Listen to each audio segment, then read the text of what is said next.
Well, it's such a complex issue, and we've heard some really interesting views. I'll just take it from a personal perspective. I grew up in poverty, but I was fortunate to have really great parents who loved and nurtured me and gave me options, and I didn't feel like society was against me. Having run leadership programs for the last 18 years all over London through the Black Police Association, one of the things that I've seen with young people, even though they have the opportunities, they seem to think it's not for them.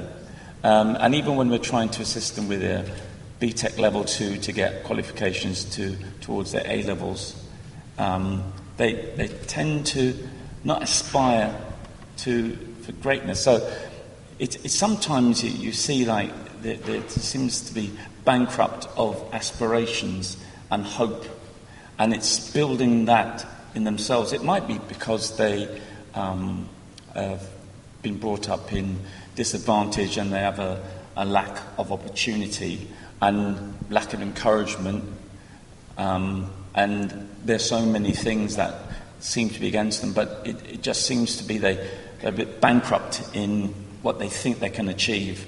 And of course we know about the austerity, and that's having a massive impact, and I suppose that's why we're seeing so many significant increase in rough sleepers and sofa surfers, especially at a younger age. And it's because, I suppose, access to opportunities as well. So even if you've got great ideas, have you got access to that? And, there seems to be, again, that double whammy of, sense of a lack of hope, a lack of aspirations, and then thinking, I'm not going to get that opportunity. And then lastly, I suppose, lack of authority or believing that the authority is not for you. So if you're subject to heavy-handed policing, you're not getting the right type of schooling, and you feel like the services are not there for you, you think, well, there's just no way out.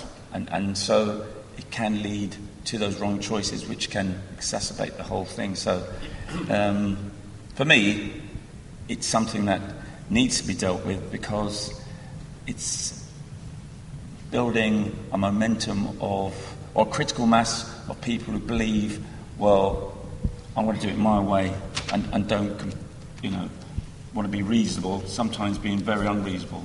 And, having worked for 30 years in the Met, I've seen how unreasonable people can be when they believe things are stacked against them.